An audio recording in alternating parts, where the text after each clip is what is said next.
Words are about to be spoken on the extreme life of Matt Hardy, brought to you by the Ad Free Shows podcast Heat and Wrestling According to Alba.com networks.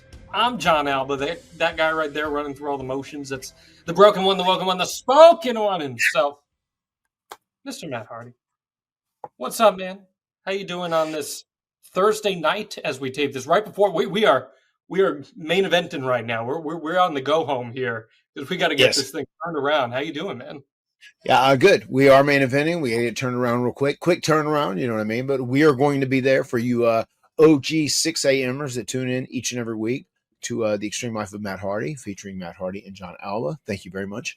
We're doing good, man. We're having a good time. We're hanging out here at the Hardy compound. Beautiful day today, 82 degrees. It's going to be mid-80s the next couple of days. Maybe the boys can legit go swimming because the water's warmed up enough in Mama's eyes.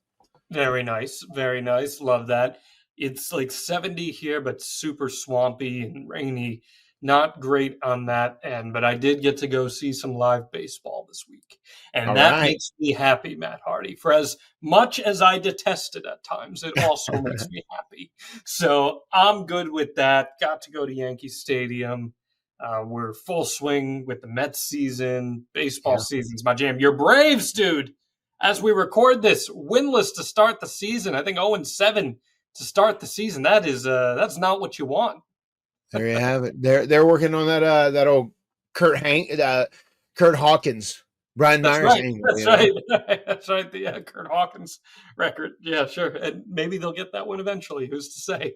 It's so funny how Kurt Hawkins, once he had that undefeated streak, he said, "No, we have to continue this. We have to continue this." He was an advocate. Like they would try and have him win. No, we have to continue this. We're going to do it. Let's make it mean something. Ironic, given he's such a big Mets fan. Brian Myers. Yeah, what are the odds, right? Big time Mets fan is Brian Myers. Shout out to him. Yeah, man. But other than that, life's rolling.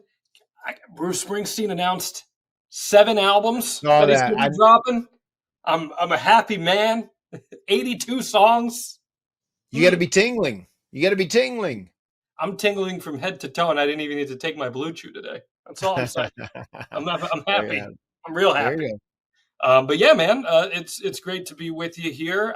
Last week, chaotic episode, needless to say, but it was a fun one. We watched your match with Rey Mysterio from WrestleMania 19, and House Hardy made its presence known. Go back in the archives and watch that one. Are the kiddos doing well right now?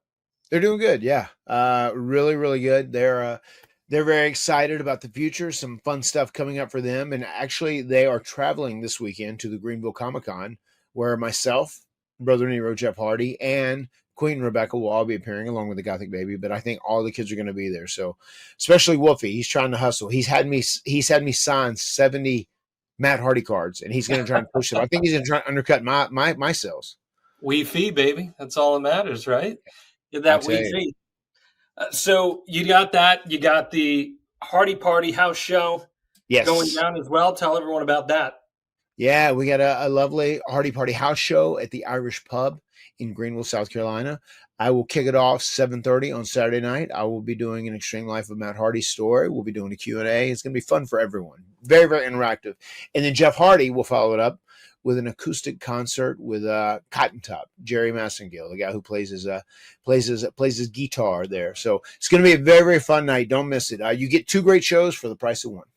And then also going down WrestleCon weekend, this just announced.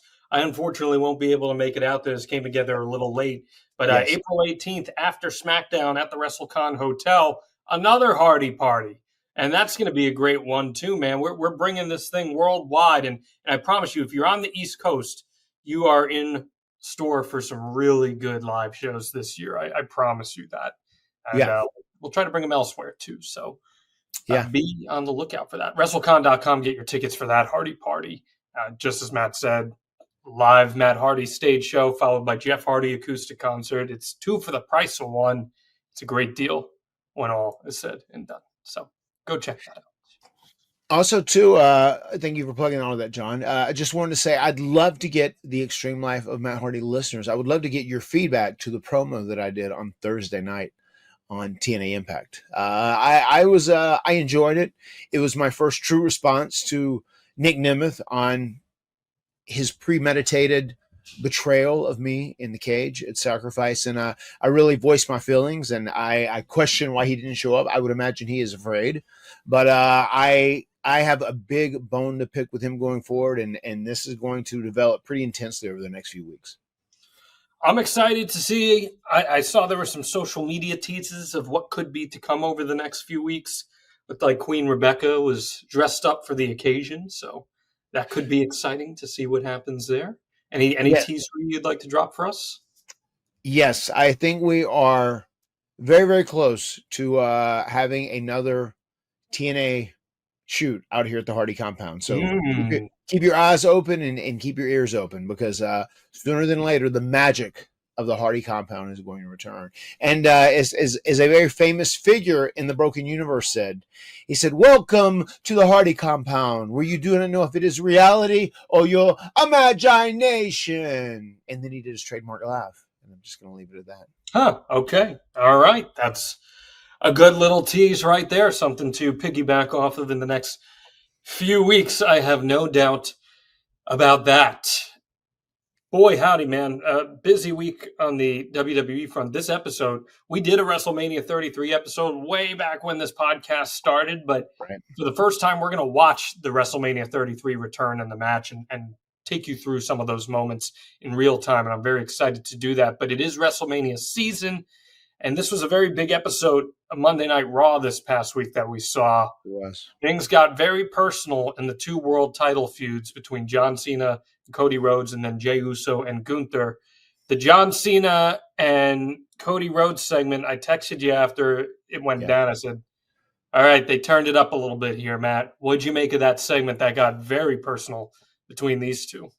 Huge fan of this week's segment. My favorite segment between both of them, and I really felt I felt they were focused in this, and they were really pushing the point of why this match is personal, what is at stake for Cody Rhodes and John Cena in this, and what are their motivations for doing it.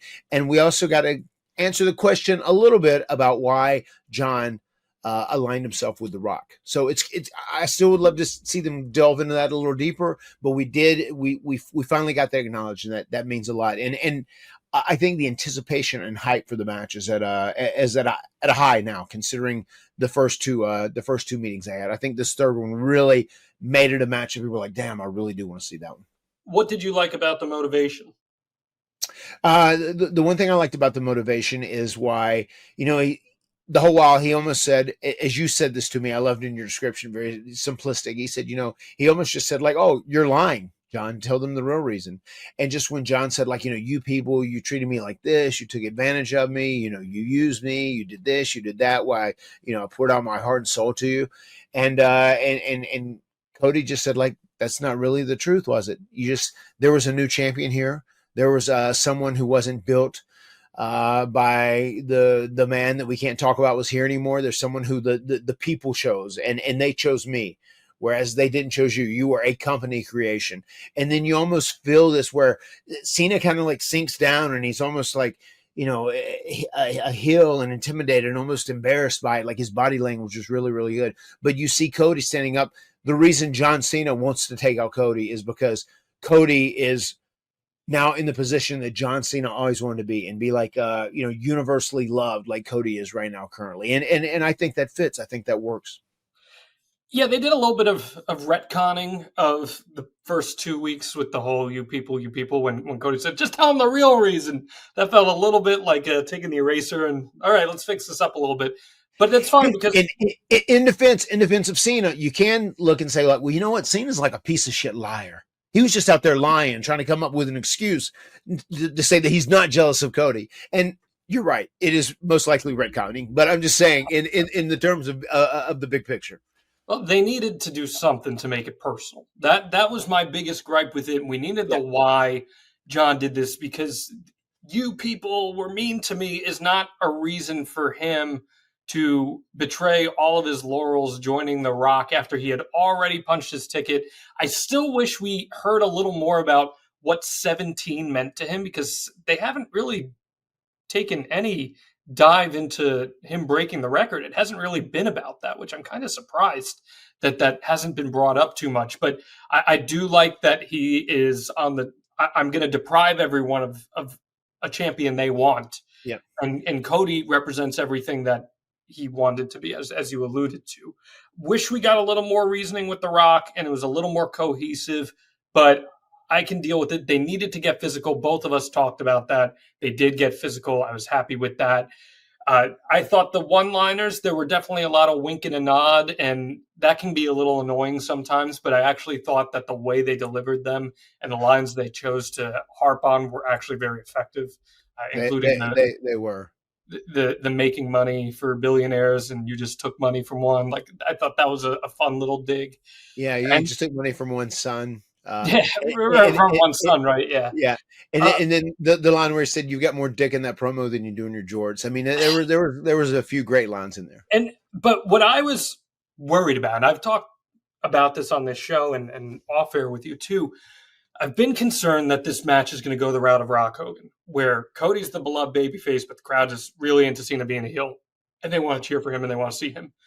And every time John started to push and push and push, and the crowd's like, oh yeah, this is awesome, he's a heel. Thank goodness Cody had a backbone and had an answer, and the crowd went right back to him. And that gives me hope for how this match plays out in terms of crowd reaction, because you don't want to undercut Cody, who's your top babyface, right? And if he's getting this response, even after John goes all in on being a heel, that's an encouraging sign to me. Yeah, I mean it is too, and John is truly a master of the craft when it comes to promos. There was that line too. He said, I'm not going to cook you in this promo. I'm going to bury you in this promo. But John knows when he needs to pull back when it is becoming too much, or he's going to start eliciting cheers and whatnot. And I think he's been doing a great job at like managing his control in his lines, and like when to try and get in a good shot and when not to, and when to make sure to slide it over to Cody and let Cody get in that nice blow. And I'm just glad that Cody was like standing up for himself and was assertive. Like, there's only so many times you can hear someone tell you how great Cody is, how he's the ultimate good guy. You got to let him see it. And he showed it with that. And I really appreciated that. You, as such a character guy, have you enjoyed watching John dive a little more into the character elements at play? It's really been a long time since we've seen him walk those tracks. Absolutely. It's been a pleasure to watch. It's been really fun. And it's one of those things, him being in that role of the top babyface, and whenever he was such a polarizing figure, right? He has felt it from both sides. So I feel like that helps him even more help a babyface stay over as a babyface, stay over as a hero. And he knows how to take the road of the hill, take the low road and try and like cut him out from underneath, but then give the babyface back whatever he needs to stay on top. So I feel like John Cena is really assisting Cody in all this too, because John's great at what he does. And if he wanted to go out there and steal the show, he could, but he is doing the right thing and he is remaining in the heel role. Rosie, who's watching live via WrestlingCoinAlba.com, you can sign up for that, $5 a month. It's the lowest tier. You're still going to get access to tapings like this. It's awesome. Check it out. He says, was it unusual that the babyface knocks out the heel at the end of the promo? Well, I'll tell you, Josh, I don't think it was, because you have to think about what they've done together in their programming thus far. Whenever John first turned on Cody, like, he kicked the shit out of him. There was a low blow. He beat him up. There was a chain. You had the thing with Travis Scott, busting his eardrum.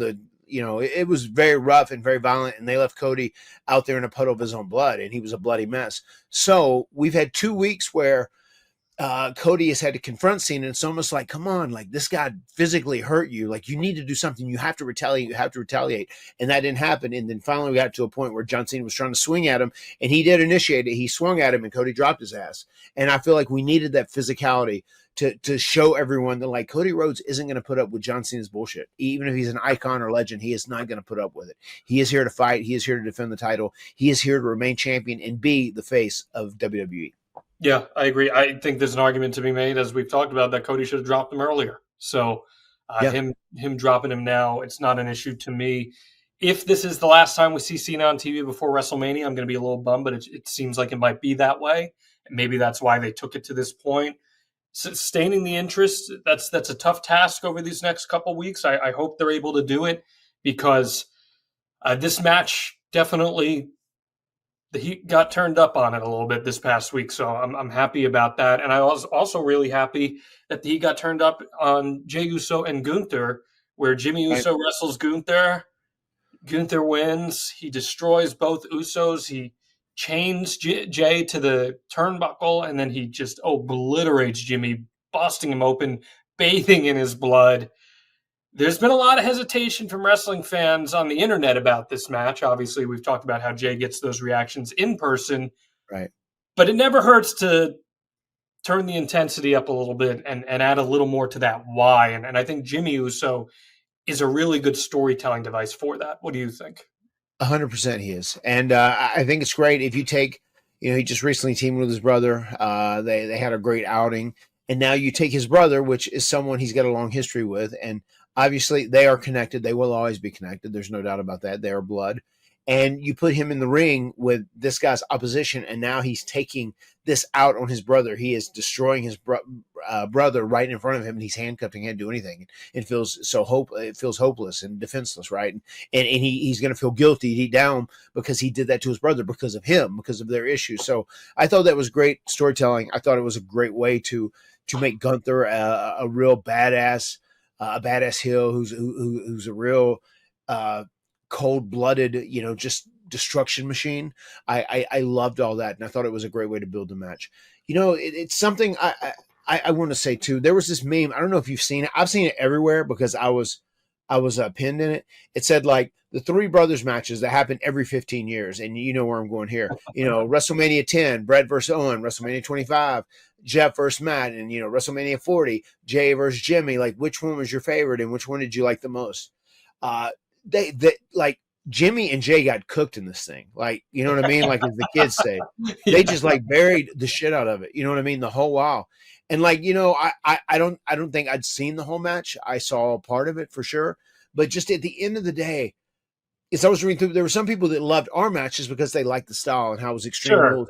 It was very over the top. The Yeah. majority of the people liked Bret and Owen. And I think part of the reason is this too, because wrestling was so different then. Like you thought these people really legitimately maybe hated each other. When Jeff and I were doing it, it was so hard because we were a beloved unit together and trying to battle one another and tell the story. People were like, we kind of know the deal. They're brothers. And, but we still made it work the best we could. And remember when I talked on this episode where I said, I'm not crazy about Jimmy versus Jay. I hope it doesn't go that long because it's going to be hard to put those two against one another and get what you want from both guys out of this match and out of that program. It's much different if you're working against another heel, someone that, isn't your brother, where there's, a level of believability where you're like, oh, maybe they really do hate one another, because I know they're like, this is the Usos. These guys are best friends, they're blood, they're brothers, whatever else. It's so hard to buy them as like these hateful, resentful enemies towards one another. And I feel like a lot of that was like the repercussions of just the way the business has changed, the way people get smarter, and the way people are much more educated to the product. Yeah, I've said this. I think I said it last year when we talked about WrestleMania. It was my least favorite match of WrestleMania last year. Mm-hmm. It never got elevated to that next level. And I on Patreon, I came up with a term that I cracked up with some of my fellow patrons. There's a lot of in pro wrestling in general, but especially WWE right now. There's a lot of aura-ing going on where people are standing there and they're just soaking in the moment, and the yeets are happening and the music is playing and the "this is awesome" chants are happening. There's a lot of that in WWE right now. And in the Jimmy and Jay match last year, it was like, if it's a 12-minute match, 6.5 minutes of it was oraing. And so I think that might have played a little bit into it. And as far as Bret and Owen are concerned, Owen, and this is no downplay on you, I think you were dealt a much tougher hand of cards to deal with because a lot of your feud with Jeff was so over the top. The Owen stuff was believable. It was a baby brother who was angry about getting overshadowed by the older brother. And that's a very relatable story that a lot of brothers or siblings can feel. So I think that helped too. Owen didn't kill Bret's dog. That's he didn't burn down his house. He didn't burn his house down, right? So I think that might have worked against you just a little bit. But I what I took away from this segment with Gunther and Jay and Jimmy, I thought it was very effective. I'm excited to see and I hope to see the physicality from Jay against Gunther because it should be a brawl now, right? Um, but it really made me want to see the Usos just reunite as a tag team because that's where they excel most. And I'm happy Jay's getting his opportunity. I think he's going to win the world title. I hope for his sake it goes well, but I don't see him being long for that spot. And I think at the end of the day, there's a lot of really fresh matches for the Usos as a tag team right now. And I'd be open to that. Yeah. See what happens. But yeah, I mean, the rest of this Mania card is shaken out, and we'll talk about it in the coming weeks. But that match is going to be on the opening day, according to WrestleVotes. We got the triple threat match between CM Punk, Seth Rollins, and Roman Reigns at the main event that night. He also said that Tiffany Stratton versus Charlotte Flair is going to be on night one. Kevin Owens versus Randy Orton is going to be on night one. We learned a little more about the show in general this week as well. Logan Paul versus AJ Styles. You like that match? Yeah, I don't mind that match. I think they're going to have a really interesting dynamic together. I do think they'll have a synergy, though. AJ is just such a gifted athlete, and he's very smart in how he executes any kind of match. And I think Logan Paul is someone who is a sponge, soaks everything up, learns very quickly. I think they'll have a very special deal. Heading towards the triple threat with the ladies, too. Io Sky, Bianca Belair, and Rhea Ripley looks to be the path for that, which should be a stellar match. Should that come to pass, three women I'm very high on. So we will see what happens there. I do want to ask you real quick on the AEW end. I know you didn't get a chance to see much of Dynamite this past week, but we do have Dynasty this coming weekend. Swerve going for the world title against Jon Moxley. They've really tried to up the intensity of this feud. The Death Riders beat the ever-loving shit out of Swerve this week. They beat up Willow Nightingale. Jon Moxley planted her with a DDT, right, which was fascinating. And we got a tease backstage between Hangman Page and Swerve. They're going at each other, and Hangman's like, I'm making sure you're never going to win that thing. You're never going to do it. And Swerve essentially admits that he deserved everything that Hangman did to him. And all of a sudden, Hangman had this epiphany moment. And he stormed off in frustration because he couldn't believe that Swerve admitted that he deserved that punishment. And I don't know if that's going to play into the main event or not this coming weekend, Matt, but certainly tells me that we're not so different, you and I. Might just be the theme of Swerve and Hangman Page going into the summer. It was a really interesting segment. I thought it was well done, too. Just how he paused and stopped after Swerve said, I agree with you. And then he stormed off like that. I thought it was done very, very well by all involved. It was good stuff. And we'll see if Swerve wins the world title. You think that would be a good time to pull the trigger on Swerve, win the title? I think AEW needs a new champion. And I think they need to kind of have a fresh start in going in a new direction. So yeah, I would be okay with Swerve winning the title. I just think they need to make a decision, and I think they need someone to win the title soon and have something in mind for what sort of story they want to tell around whoever it is and have something to run with for a few months.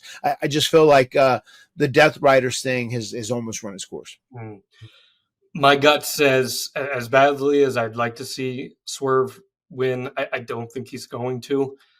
I think Will Ospreay is going to win the Owen, and I think Ospreay versus Moxley is going to be your all-in main event, which is going to be a daytime show. By the way, and I could see that too. That's what I'm saying. He could win. I remember I said before too. I would be happy if Edge, if Cope won, or if Christian won too. When it was all said and done, obviously he didn't. I think I'd be okay with Swerve. I think we need to kind of get to the end of the deal with the Death Riders Moxley thing. I feel like it's kind of run its course. Yeah. That's fair. Tony Khan was asked about that on the media call, and he gave a pretty interesting response to that too. So go check out those headlines. We have. What was his response by chance?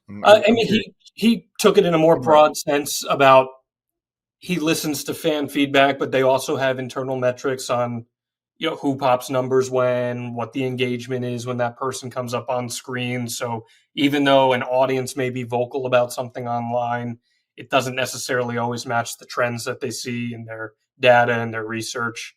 And I think that's a fair response. It is skirting it a little bit, but I do think it's fair Right. in that sense too. I mean, it's a good response. I mean, Tony is a big numbers guy, you know. He is a So PR that, master as well when it that comes is to. that is a good response. Speaking of that, just a big shout out to Josh Henney, because I know he'll be watching this show, watches every week. You know, he just brought up that topic, how, you know, I don't know if it was a polarizing issue, but there were a lot of people that were discussing it, right? Because they see like the number that AEW Dynamite does whenever it airs on TBS, and then they were asking about the streaming number, and they were saying, you know, it pushed like over 1 million. I was just curious, like, what are our thoughts on it? And the first thing that I can think of is like, I don't really have any thoughts. I mean, I have no access to that information, and from what you've said, it doesn't sound like even everyone at AEW has access to that information. So that's just information we don't know, that they're, you know, keeping very close to the jacket. We don't know. You can't really comment on things that you don't know anything about. So I would imagine it is still doing well. I mean, they seem to be pretty happy with the product, and between their viewership there and then whatever the streaming viewership is, they seem to be somewhat happy, because they are very supportive of AEW and the brand. And that's really all I can comment on that. Is there anything you'd like to add, John? Did you just suggest that you shouldn't comment on something you don't know anything about?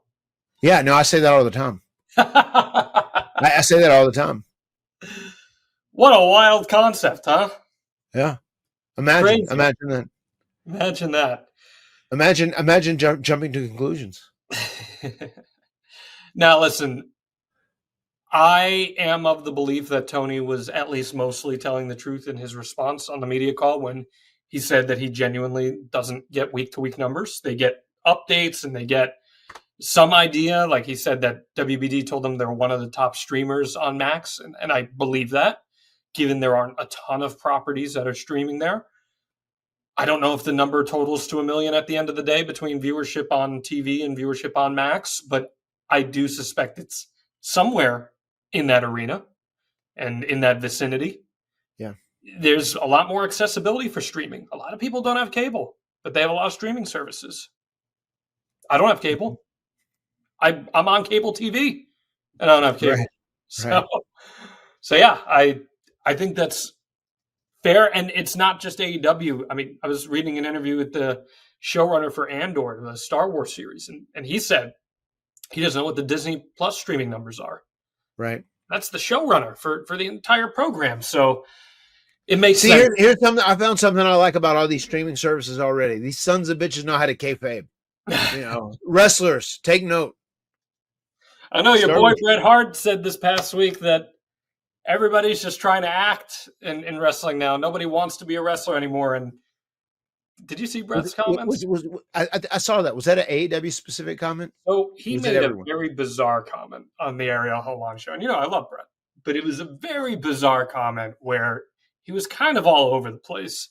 But he said how, and I'm paraphrasing here, I'm not saying verbatim, but the point he was trying to make is that too many wrestlers are trying to play pretend wrestler and aren't willing to be tough enough and like look rugged enough. And they should be more about work rate, but they're too busy being actors. And then he said that AEW could listen to that advice or something akin to that. And I'm like, wait a minute. If any company is associated with work rate, AEW is the work rate company, right? He was saying how everything wrestling's too much about acting and promos these days. And he said Roman Reigns is a good example of someone who carries themselves with presence and matches the work rate. And I agree with the presence thought, but it just felt like it was all over the place. And I wasn't quite sure what Bret was trying to allude to when he said that. I feel like probably what Bret meant, and even in some of my conversations with him, just that some stuff there is just like appears to him from his perspective too clean or too choreographed. You know, like he would like it a little more gritty, a little more, you know, just a little more physical, and where it looks a little less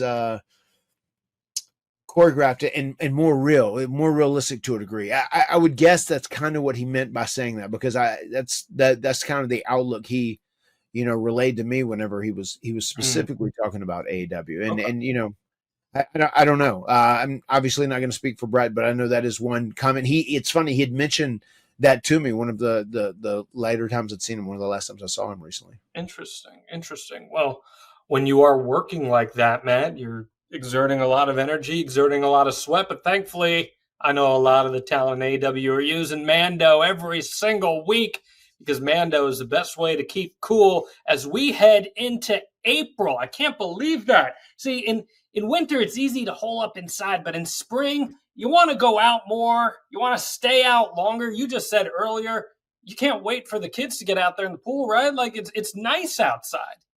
It is. It is extremely nice outside. And I'm going to tell you, between you and I, John, and maybe the thousands of viewers who listen to this, thousands, tens of thousands, I had to put on Mando all throughout the night last night. And I'll leave that up to your imagination. But I stayed cool and crisp and clean all night long as I was sweating and rolling. I like that. It's a little swampy out there when you get towards the Lake of Reincarnation. Yeah. Well, that's why we're happy to talk about Mando whole body deodorant, because unlike some of the other deodorants out there, this will last as long as you do all day long. I'm out in the studio several nights a week. Those beating lights are down on my back. You'd think I'd sweat through my suit, but thankfully with Mando, I don't have to worry about that at all. We got a special offer for our customers who listen to the Extreme Life of Matt Hardy. New customers of Mando get $5 off a starter pack with our exclusive code and link. Just use code Hardy at shopmando.com. That is shopmando.com. This is whole body deodorant, safe to use anywhere on your body, your pits, your balls, your thigh folds, your belly button, your butt cracks, your feet, anywhere in between. And it was created by a doctor who saw firsthand how normal body odor was being misdiagnosed and mistreated. All of these products are baking soda free. They're paraben free. They come in fresh scents like bourbon, leather, Clover Woods, Mount Fuji, or even Pro Sport. I know you were rocking the Pro Sport out there near the Lake of Reincarnation, right? Outstanding. You know I am. And my favorite part of Mando. It's also my girlfriend's favorite part. And anyone who comes up to me and listens to the Extreme Life of Matt Hardy, they bring this up too. We know that 12 hours after a shower, the average man's Grundle odor level is a 5 out of 10. But with Mando, the average Grundle odor level is a 0 out of 10. What's that, Mr. Blutarski? 0.0. That's some good Grundle. That is unprecedented. Nobody can do that except Mando. So you want to try America's #1 whole body deodorant formula right now? You can find them at Walmart, Target, and other retailers across the country. But for the best deals, you're going to go to shopmando.com. Mando starter pack is perfect for new customers. Comes with solid stick deodorant, cream tube deodorant, 2 free products of your choice like the mini body wash, or my personal favorite that I use all the time at S&Y, the deodorant wipes. And it comes with free shipping as well. As a special offer to our listeners on the Extreme Life of Matt Hardy, new customers get $5 off a starter pack with our exclusive code. That equates to more than 40% off your starter pack. Just use code Hardy at shopmando.com. shopmando.com. Please support our show and tell them that we sent you. Smell fresher. It's easy. It's easy. Use that code Hardy and save $5. Smell fresher, stay drier, and boost your confidence from head to toe with Mando. I'm sweating now. I got to make sure that I reapply. I haven't had a chance to today, so I got to get going there. You just missed a run-in. You missed a run-in while we were doing the ad. I heard a run-in happening. Who decided to run in? Gothic Baby came in here and gave me a crow. She had this little Gothic crow just recently, and I was going to single it and put it on camera, but she came back and took it. Okay. All right. Hopefully it was better than the movie that you saw. Anyway. It was we'll call this crow the Crow 2. We are revisiting WrestleMania 33, Matt Hardy, but before we can, you know what I got to ask. Please hit us with that Matt Fact. Matt Fact. Matt's desserts are sauces and salad dressing. I don't know if you saw, as we record this, I was blitzing in the kitchen. I was trying to get going. I made a spicy garlic gochujang air-fried crunchy chicken. Holy moly, was that sauce? You could drink that sauce. And you sauced it up. You sauced it Oh, up right. goodness. Right up Matt Hardy's flavor palette. Some Yeah. Korean, Asian fusion. It was the good stuff. What's your go-to sauce and salad dressing for dessert? Well, currently right now, my newest thing is I'll get a ranch and a balsamic vinaigrette, and I'll mix them together a little bit. I'll do like a magical little You combination. are so Southern. My God. And it's rocking and rolling. I am so Southern through and through. You were talking about that WrestleMania 2000 clip the Vault dropped, and you're like, man, my accent is Bro, so Southern. it was so Southern until it started leveling out a little bit. And I noticed Jeff's is still like Jeff I sounds think the same. yeah, Jeff's is very, very similar. Mine has leveled out quite a bit. I know. Yeah, and I just said like in that thing, I said, yeah, sometimes after a big match like that, Jeff needs some fixing. Fixing is one of my favorite words that people use in the South now, which I rarely do. I will sometimes say, I'll tell my kids whatever, because this is my dad said it to us all the time. He's like, cut off the damn lights. Don't mean you're gonna run that power bill, cut off the damn lights. Sometimes like I said, like if you're leaving a room, you're not gonna be in there, kids, cut off the lights. And she's like, what? Cut. It's turn off the lights. Once in a while, my biggest slip is probably cut, but I love some of that Southern terminology, and it pops me so big when Jeff still utilizes it. I'm sure she's very rational when she Yeah, too. indeed. Was your mom She's got hers from the north. I've got mine from the south. to the best of your ability and your memory? Was your mom a bless your heart type gal? No, she was she was pretty straightforward. She was Okay.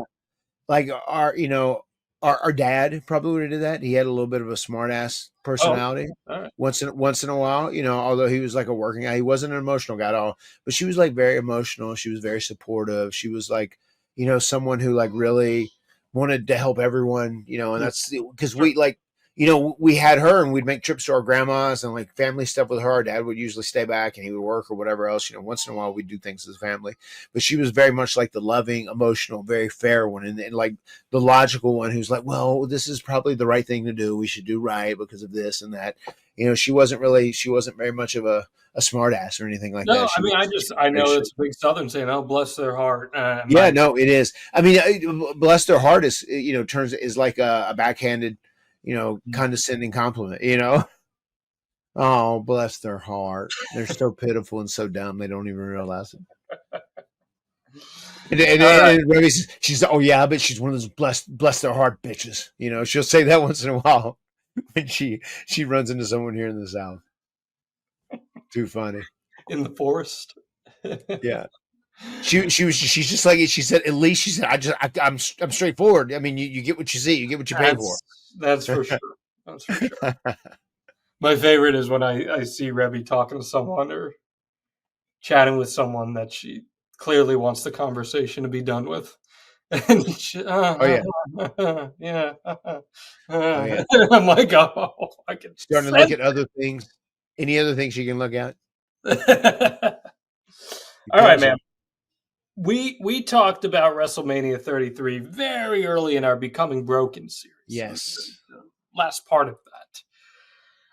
And you were so visceral in how you described it and you were recalling it. We walked through it moment for moment, but we didn't watch it. And we just passed the 8-year anniversary of WrestleMania 33. Can you believe it's been 8 years, first off? That's wild.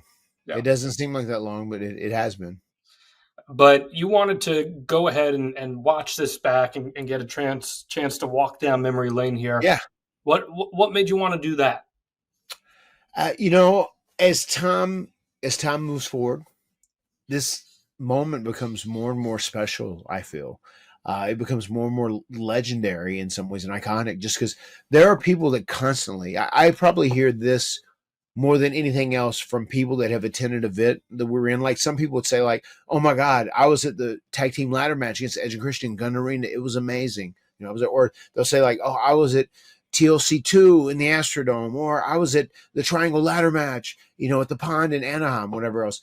What I hear more than anything, and I hear it almost weekly still at this point, every couple weeks, you go, oh my God, I was there at WrestleMania 33 in Orlando when you and your brother returned. It was insane. Okay, I can't describe how crazy it was. It's the loudest pop I've ever heard. Just this moment is just such this huge, massive moment for so many people, and it meant so much to them. But like the further away we get from the original moment of happening, I think it means even more and more to us, and it continues to climb up the list of like greatest moments of our career because it was so special. Because WWE being our birthplace, the place that gave us our initial opportunity. We, both were burned out at the end of that. We went to other places. I was at Ring of Honor some, Jeff was at TNA, and we did stuff and worked our way back to come back there. And, we came back and it was great in the beginning. And there was a lot of good stuff that happened during that run I had from 2017 to 2020. And I've said this many times before, if the mindset was different, with Triple H, I think I probably would have ended up staying there, but it is what it is. And just that moment is so precious because it shows all the hard work we did and all the kind of work that we did on ourselves during that period to get us back there, and now that we're kind of on the verge, it feels like of this other moment now that we've kind of dipped our toe into the NXT water and doing that. And it feels really good too, especially for Jeff. I can tell it's very cathartic to him because he is very serious about this. Like the first time that he was trying to get everything together with his alcohol issues and alcoholism is during the time that our dad was dying and was on his deathbed and eventually died during that. And I think it was hard for him to stay fully focused on stuff. And this isn't making excuses for him. He made terrible decisions during that time. But now he is finally got to a point where like he has got everything together and he is in control. And he's a totally different person with a totally different mindset. And it's just so nice and refreshing to see every time I'm around him. And the fact that we feel like we might be on the precipice of like another special moment like this. And we've kind of even returning to NXT, those were special moments. But it's so rewarding when you feel like you've worked on yourself and you've worked on your craft and you've been through a struggle and you've had to overcome something in life, whatever obstacle or challenges, whatever it may be, and you feel like you've accomplished something, and then you get rewarded for that accomplishment. That is ultimately what the WrestleMania 33 moment, I think, meant to both of us. It's a very special moment. And every time it comes up, I go, man, we are so grateful for that moment because they gave us that moment. It was special. It's burnt in people's memories. And, a lot of people say that over and over. It's the loudest reaction I've ever heard. I was going crazy. It was just such a magical moment. And we are very blessed to be associated with that moment as the guys who were returning to WWE and being entered into that ladder match and to win the titles. It was a really, really special moment, special match. We have talked a lot about the lead up to this match on our Becoming Broken series. I don't want to revisit that and waste time. I encourage people go back and listen to that in the archives, extremehardy.com. It's a wild story where the Hardys had to lie to a whole bunch of people's faces in the lead up to this day and then restored backstage. So before we watch the match, just a little perspective. Approximately how long were you waiting backstage here before you could come out?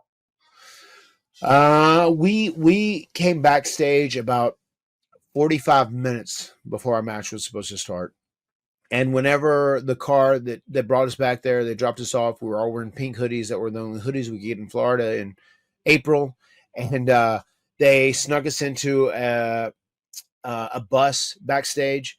We got in this bus backstage. We started getting dressed. We got to see our opponents for a few minutes, make sure everything was 2 thumbs up, and then those guys left, and then 5 minutes probably after the match before it ended, and they were getting ready to start doing the introductions, they rushed us into the arena and up 3 flights of stairs to Gorilla. Immediately seeing so many guys we haven't seen in a while, like Shawn Michaels, John Cena, and all these guys, Triple H. Oh my God, great to see you. And there's these hugs and whatever. Michael Hayes, and we'd obviously talked with him during this time. But then it was like straight out, and then we're walking out into that arena without having any mental vision of what it looks like or what it's going to seem like or feel like, because usually you're at a TV all during the day and you know the total layout of the arena and whatnot. So that was very different. And then just the reaction and coming out for the first time, it was overwhelming. Okay, well, we're gonna get there, but We are, for those of you who are watching with us, WWE Vault on YouTube just posted the whole match this past week. We're using that video for reference. You don't have to queue up the cock or Netflix or anything like that. We're using the WWE Vault video, and we're going to start now in 5, 4, 3, 2, 1, begin. And we start, Matt, with the introduction of Enzo and Cass here as they're the first ones out. So you guys are in Gorilla at this point? We got in Gorilla after they'd already entered. Okay, so you are being rushed to Gorilla right now. Yeah. We are right now. I would guess at this point, because the match before just ended, and they probably came and they got us, and they had a security team around us, and they were going to rush us into the venue. We're going to try and hide. We're going to make our way to the stairwell in the back and go up these 3 flights of stairs and come into Gorilla. And I want to say, whoever went out second, I want to say, do you even know from watching this? I think Gallows and Anderson are second. Yeah. So I think we got up there after they'd already stepped out through the curtain. I think the final team was going, and then New Day came out. They did their teaser, and then they introduced us. So, right. We had 2 minutes there, 3 minutes there is kind of what it felt like. Enough time to say hellos to everybody, and enough time for Jeff to start getting real nervous, which was funny. It was just so much anticipation for the moment. Michael Hayes said, "Jeff, you've done this before many, many times. Breathe." And Jeff's like, "Woo, woo," and that's the only way he could let out his nervous energy. Yeah, we got Enzo and Cass here. This was their only WrestleMania match together. They had debuted at the Raw after WrestleMania the year prior, and man, they were so freaking over here. You got 70,000 people doing their whole spiel, and they are just absurdly popular. I think, Matt, for a lot of people, with you guys not confirmed for the match, they were probably the favorites, and a lot of people wanted to see them win the tag team championship. Do you remember feeling the crowd being in their corner a little bit here as you were leading up to this match? I remember their shtick was very, very over. This was our first time meeting both of these guys. So, it was interesting getting to know them, never interacting with them at all, when everybody else we were a little familiar with. But no, I do know that their shtick was massively over. And they would go in the ring, and they would, they were entertaining as a team with the way they would put together stuff. Cass would suffer an injury later this summer, and he tears ACL. So actually, we got the Bar second. Love that James Bond intro for Cesaro. That was always super fun. And great tag team in their own right that we've covered a lot on this podcast. And I really feel like around this time, they were really rocking and rolling as a unit.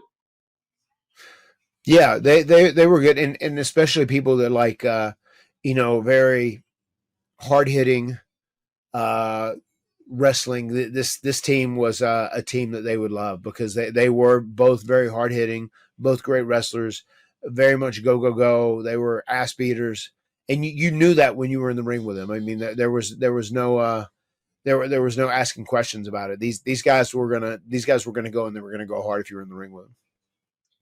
So they're making their way to the ring here. Now, if you remember, they were building this tag match for a few weeks, and then all of a sudden, the week before, it became a ladder match. How serendipitous. Indeed. How serendipitous indeed. It's funny. I feel like we were buzzed it was going to be a ladder match before they even announced it on TV. I would imagine we probably were. Yeah, I'm pretty sure that we'd heard that. And then whenever they did that, there was obviously anytime a ladder is interjected into a match, people are like, "Oh my God, does this mean Hardy Boyz? Does this mean Hardy Boyz?" And it's crazy even watching this back, just how long of a walk that was. It was such a long walk. It was such a long I just remember being there, and you're the Good Brothers, the tag team champions.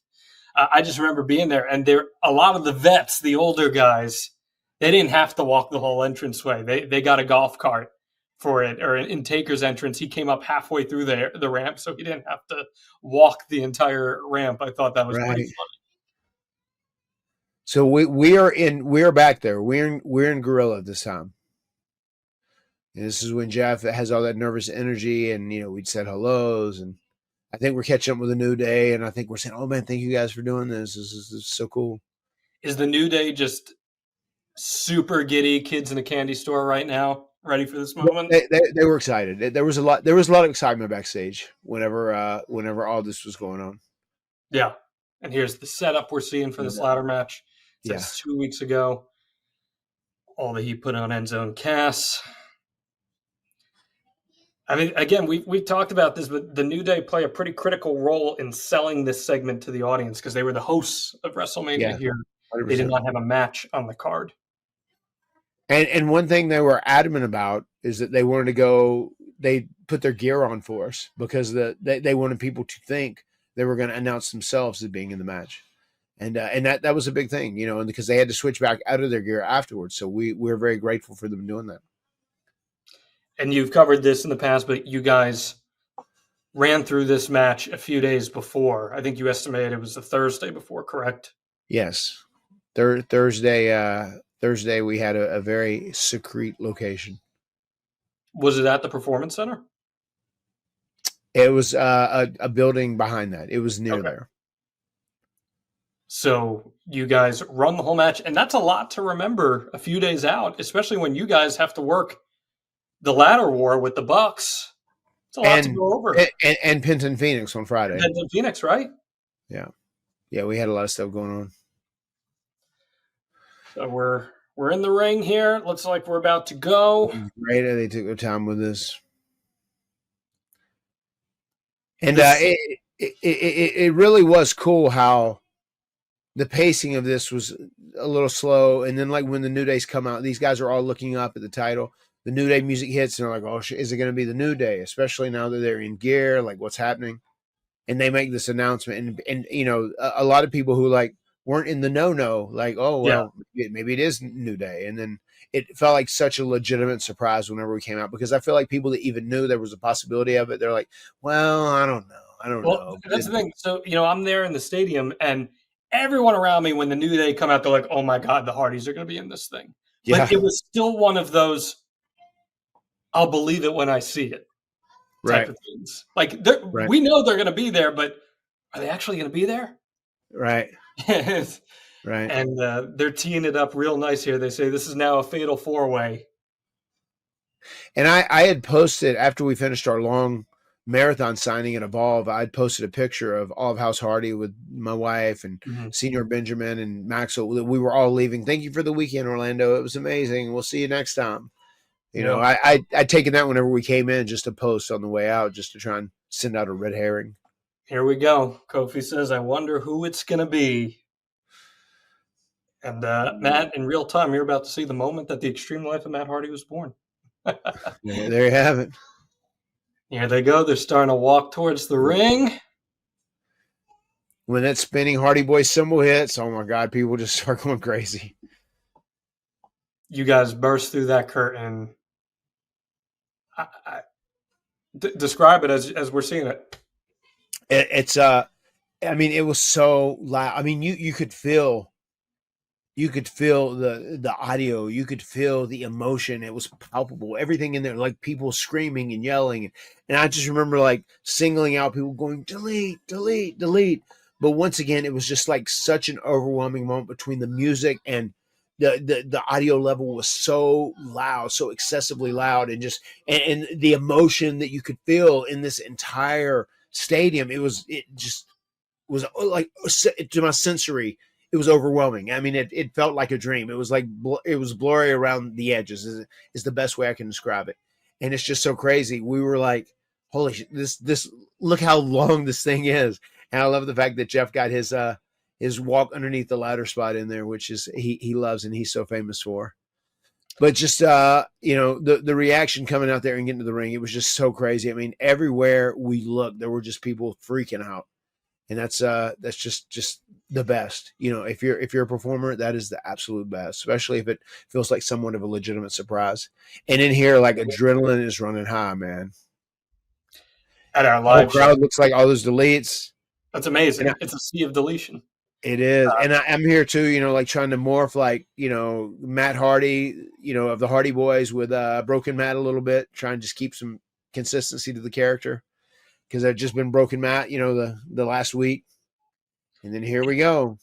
In our live show with Gallows and Anderson, they both said that it was so hard for them in the moment to act mad and angry in the ring because they just thought it was the coolest thing ever seeing you guys come out like Yeah. that. Yeah, man. We the fun we would have with those guys was just it was unprecedented, man. Those guys are two trips. Right away, we're doing poetry in motion here. We're wasting no time getting into this. Do you remember who took the lead in putting this thing together? I want to say I'm pretty sure our producer was Dean Malenko for this, and there may have been two there, but I'm pretty sure Dean was heading it up. And I know right from the beginning they just, which was the right call. Hardy Boyz come back. Let's get a Hardy shine in, and we were going to try and run a few double teams on people. Just remind people who they are. If there's new fans, like let them see what these guys are all about. If they're not sure. But fortunately, we have WWE Network, and people can go back, and they're probably going to be familiar with who we are by this time because we've done so much there. What's interesting is that you're in there with 6 guys who aren't really ladder match guys either. Yeah. I mean, it is an interesting thing. I mean, they really planted the seeds for us great by having them, interject a ladder in their match, and now they're utilizing a ladder, and all of a sudden it's a ladder match. Like that's weird because these aren't really ladder match people, so to say. But we got in there and shined up on some people in the heels that had the most heat. Cesaro and Sheamus, they stopped us for a second, and then we turned it around, and now we're going in here trying to win. So it was one of those things too. I feel like all 3 teams, they were really good about it because it was their match initially, and I'm sure they were excited about it. It was WrestleMania, but it kind of, they made a big point like, okay, the focus of this match is the Hardys, and the Hardys returning. They're the ladder match guys, and let's do all we can to shine them up and make them look right. So then we got our stuff in, especially right in the beginning. We looked strong, and then we had them beat us up or get us in situations where we were compromised, and then then we try and fight back from underneath. But everybody was down for the program too.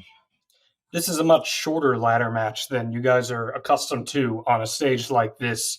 You've talked a lot in the past about how important telling story and making actions feel earned in the matches are. Is it a lot more difficult when you have a much shorter period of time to tell that story? It can definitely be more challenging for sure if you have to rush things a little bit. But the one thing I can say is I feel like everybody had a real good grasp because there's been enough ladder matches at this time. It was pretty easy. We were going to do everything that we could to make sure we don't stick the ladder somewhere and having people do things off the ladder when they should be trying to grab the titles. And this match stayed pretty consistent with that.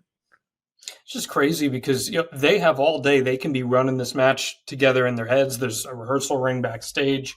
Sometimes they could be running all that stuff through. You guys don't have that advantage there. And by the way, that was scary. Cesaro's leg got caught in the ladder, and that could have been a big problem.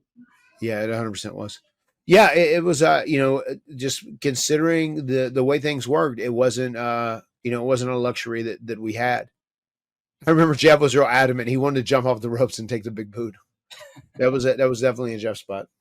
Just, you're taking a big boot. Are you gonna take it real good? I said, I'm gonna try and eat it. And then he's like, okay, well, let me take it off the ropes then. Is it important for you guys to make sure that Enzo and Cass get some real good shine in this match, considering they're not winning, even though they were so popular? Yeah. I mean, we wanted everybody to look good. We wanted to have this match and still going in, even though this thing, because it became a ladder match, it was kind of built around the Hardys, and the match was, almost created for the Hardys in so many ways, because like a ladder probably typically wouldn't have been in these 3 teams if we weren't involved in it. We wanted to do, as we always do, we want to do everything we can to try and bring up our opponents, whether they're winning or losing. And that's our goal, in every single match we have. That was a cool spot, actually, where we just pulled those ladders out and they squished us together with it. A little different, too. Well, and it's like you've talked about this, too. You're giving reason for those ladders to be there. They squish you. And sure. We know they're going to play a big role later in the match, but it's laid down there as almost like a MacGuffin with you guys being in the middle of it. Oh, I mean, that's one of the most important things about these matches, especially if you have like an apparatus, as it was called one time by by Jericho, and people utilize that if you're building something with a ladder. If you have an apparatus at some point that you're going to construct, I feel like it's important to find a logical way to make it be created to get it there so that it can be utilized later. It's important to like take some time to think about that and how can we get all the pieces there where it makes sense. Just like the way we did that. I loved it that they like slid the ladders in and they were going in to get them to climb up. Jeff and I just pulled them out so they couldn't get them, so they couldn't obviously climb. And then we're in between the ladders. They squish us together, and now we've got both ladders, from the ring to the barricade. And they're there for like a sensible reason. Everything made sense in what we were doing from a storyline perspective. Talk about a move that was over, the Cesaro swing right now. Yeah. Does that suck as much as it looks like it sucks to take? Yeah, I did it a few times and I was okay if we do a few, but I can tell just with probably head injuries and stuff, I can tell like I can't spin like I used to spin when I was younger, just from being beat up and stuff. It's a little more challenging. So it was a cool move. I think I'd rather get the house show version than that WrestleMania version, no doubt. Because Chad Too Bad looked a little dreary coming out of that. Yeah. I can imagine he's probably dizzy there. It's going to take him a few seconds to regain his balance. Well, he's got the hot Asian wife. It doesn't matter. There you have it. Lawn dart Enzo Amore. Boom. Oh, here we go. Mule kick. We're getting some sort of Jeff Hardy deal here. Oh, I know what this is. Yeah. Bro kick into a trust fall. Into the pile. There we go. That's the exact thing I would have recommended doing there. Everybody's down. He should be getting a ladder and trying to climb. Oh, he's not climbing. He's looking for a different ladder. Maybe that ladder was broken. You are in the match. Rosie wants to know, by the way, did you have goosebumps? I probably did. I don't even know if I remember that. I was like too focused on just everything and like trying to take in that moment and just probably going over my game plan in my head. And also on top of that, I was trying to be, like half-ass Matt Hardy of the Hardy Boys, and then also retain some of the broken Matt qualities too, because I felt like I wanted to keep it consistent because I eventually wanted to do a broken Matt run here. So I was probably so focused, I may have like even did an override on my goosebumps. All right, Enzo Amore now. I do every time I go back. Whenever I hear this, if I just this clip pops up and it catches me like in just a chill moment, it always I feel it. I feel like the emotion from the moment when we did that. I relive it. So that's something that's pretty cool. That it's this footage, especially of our entrance, has a hold on me. Tantalizing, if you will. It is. Here's a fun little spot. Intoxicating. There we go. Almost a little shout out to Rhino back in the day, pushing COP up the ladder. TLC 2. Yeah. That's why Sheamus couldn't use that ladder. There you go.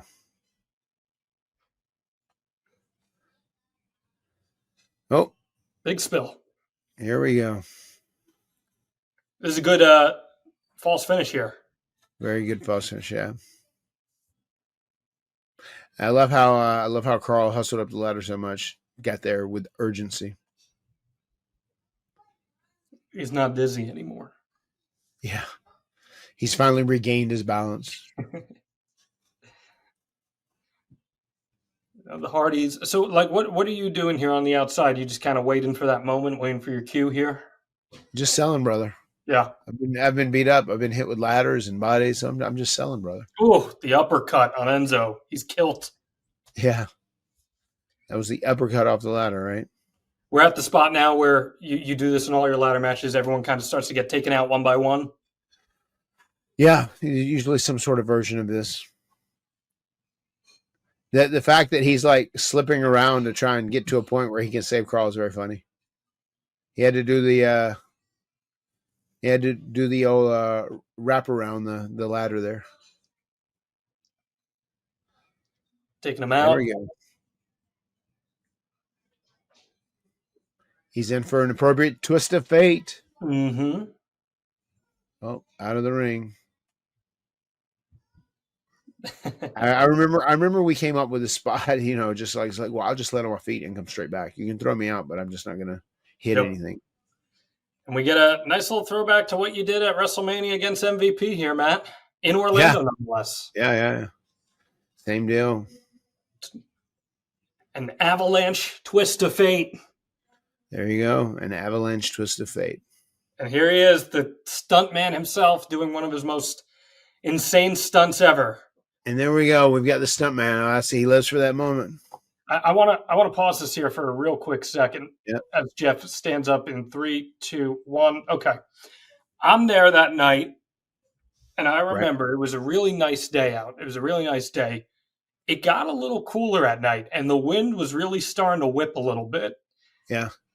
Under the canopy where you guys are, I'd have to imagine it's swirling around even more. And here's Jeff standing on this mega ladder that's 20 feet tall. He's got 2 guys and 2 ladders underneath him. You're watching. I can see you in the ring. You're looking right at him. Yeah. What's going through your head as you see him standing there? I hope he doesn't fall. I hope he doesn't break his back. Those are usually my initial thoughts whenever he's doing one of these routines. And it's just one of those things like, man, we're almost there, Jeff. Everything has gone great thus far. Like, just nail it. And I remember there was one he was thinking about. I said, maybe I'll just go up to the top, with a foot on each side as opposed to the top, just so it's a little more safe and, just kind of fall off whatever. But of course not, man. That crowd's there. He's got the adrenaline flowing. He's feeling it, and he's going to go up to the top, and he's going to be Jeff Hardy and remind the world who he is. So he's up there, and I'm just like, Jesus Christ, that ladder. I mean, you can't imagine how challenging it is to balance yourself on a ladder like that, that is 16 feet tall or whatever it is. He's up there, he's balancing, and he's getting ready to drop off with the swanton, and it's just. I'm watching over there with a very close eye going, come on, Jeff, just nail this, man. Nail this and you're done. And he says that all the time, man, 20 minutes. We'll say that before a match one time. If we're getting ready to go to the ring and we have 18 minutes for a match and we'll look at each other, we'll go, man, 20 minutes and this shit's done. Yeah. Let's make it happen. I'm like, Jeff, just get through this and your shit's done, man. Come on, here we go. All right. I'm going to start in 3, 2, 1. Here he is. The shot from underneath. Bam. Lands hard on Cesaro. Sheamus kind of powders off. Yeah. But there you are. It's Matt Hardy. And this is what I love, man. I love with the whole journey, and I think I mentioned this on the episode. We talked about it. Your whole journey, the broken Matt character, the impetus for this, and you're the guy who gets to pull it all down. And I think that's really cool. Yeah. No, it was cool. Look at the hands and the arms just going up and down, people jumping, excited. It's so cool watching that back, especially when I get that first title down. Where everybody's arms are up in the air and they're jumping up and down, and people are smiling and crazy. How do you feel watching it back? Proud. I mean, that moment makes me real proud. How did Vince react when you got back there? Standing O, we came back there, shit, yeah, that was great. Oh my God, we're back in business. Welcome home. Welcome home. Welcome home. I do remember that. He said, we're back in business. Welcome home. So yeah, it was good. Everybody was really happy with it. Pretty special to see all that back. It was one of the coolest moments of my wrestling fandom, growing up a Hardy Boy fan, and just being there. I had amazing seats, and you guys coming down to the ring. It was so incredible. It was just something I'm never going to forget. From everything I've ever covered, every sporting event, my friend Jordan was there with me, and we just were in awe just at the enormity of what was happening. It felt like such a gargantuan big event, Yeah. And WWE recently named it the number 2 best WrestleMania return of all time. Might have some gripes with that. All right, I'll take it. So, number 1 was their world champion, right, Cody, the face of the company. Yeah, I think there might have been some politics involved with that one, but that's okay. I'll take that. I think just saying that's 1 and we're 2 and we're not under contract to WWE, I think that's a pretty strong statement right there. I would agree with that. It's an amazing moment. Anything else you want to say on it? So this is something I don't think I've ever shared, and I thought I would share it here, just especially at the end, because it's something that I've not talked about because I don't want people to think I'm crazy. But it's not necessarily crazy too. So whenever I was going through all my stuff, my personal struggles, right, 2000, 2011, there was one point where I had slept one night and I had this dream. And this is when I'm down. You know, I've had to go through stuff. I'm physically, mentally, emotionally, spiritually. You know, I'm spent on every level, right? And I got to do what it takes to get myself better, and I commit myself to that. And there comes a point through after all these ordeals, ups and downs, and whatever else, and I'm like, I got to get my shit together. Got to do it. There's a point during that period where I go to bed and I have this dream, and you know, when you have dreams that they feel very, very realistic, Yeah, and you know, visceral. was that it was visceral for sure, very realistic. And this dream was so crazy because it saw us return at the stadium, and it was a big stadium. I couldn't really tell where it was, but it looked like a WWE event in my mind, right? And then we start walking, and we come down through the crowd, but it's not necessarily like a Shield entrance or a John Moxley entrance or whatever. It's like kind of like a walkway and then some stairs. And we go to the ring and we get in the ring and people are going nuts and they're going crazy and it's a big, huge sold out thing. And I just remember that moment was really motivating to me. Even having that dream, I was like, fuck, that felt so real. Almost like I was seeing a memory and it wasn't necessarily a dream. And that became the whole motivation for the Matt Hardy premonitions.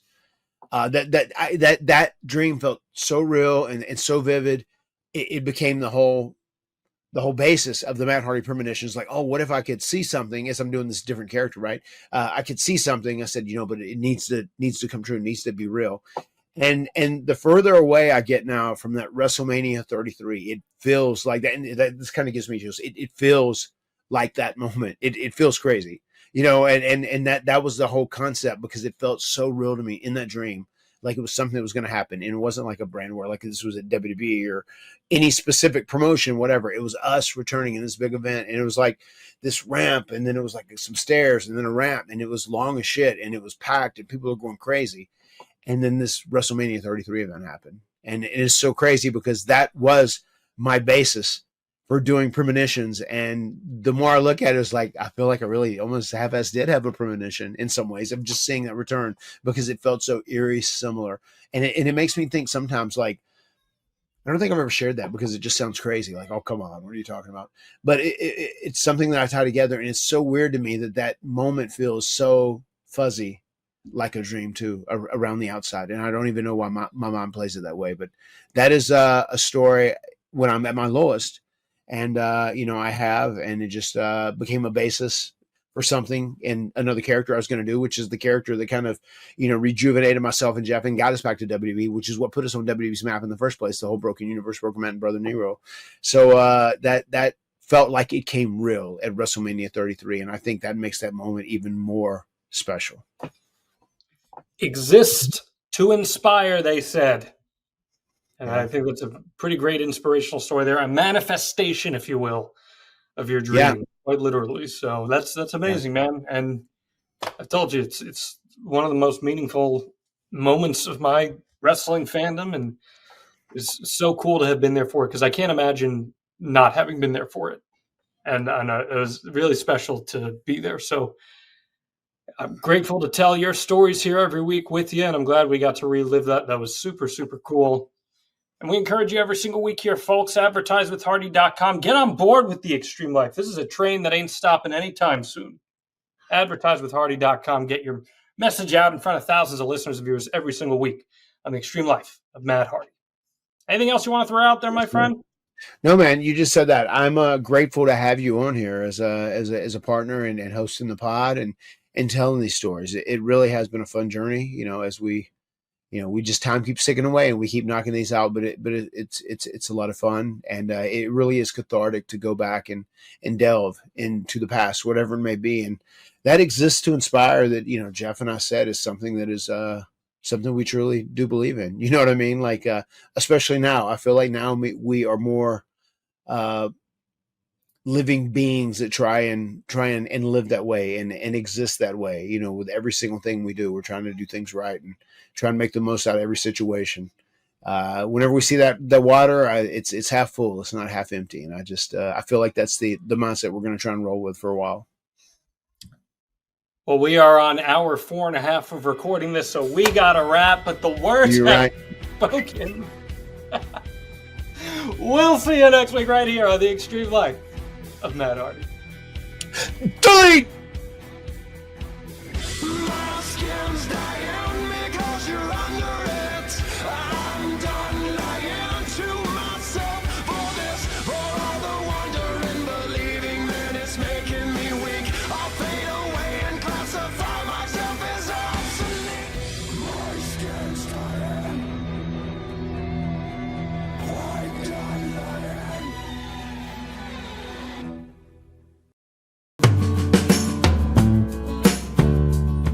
Jacob Stimmel, I'm from Bulls Gap, Tennessee. I was looking for a house, and Jason, when I talked to him, it seemed like he knew a lot about what he was talking about, and he was a big help with anything I ever needed. It was my first time buying a house, so I didn't know what I was getting into. It was a good experience. I closed actually a week earlier than planned. Anytime I needed help with anything or had any questions, he'd answer right away and help me learn a lot too. I would gladly recommend anybody. Y'all are a big help, and if I ever go to buy a house again, I'd go with y'all again. My name is Jacob Stimmel, and I got into my first home with the team at saveatconrad.com. NMLS number 2129, Equal Housing Lender. SaveWithConrad.com.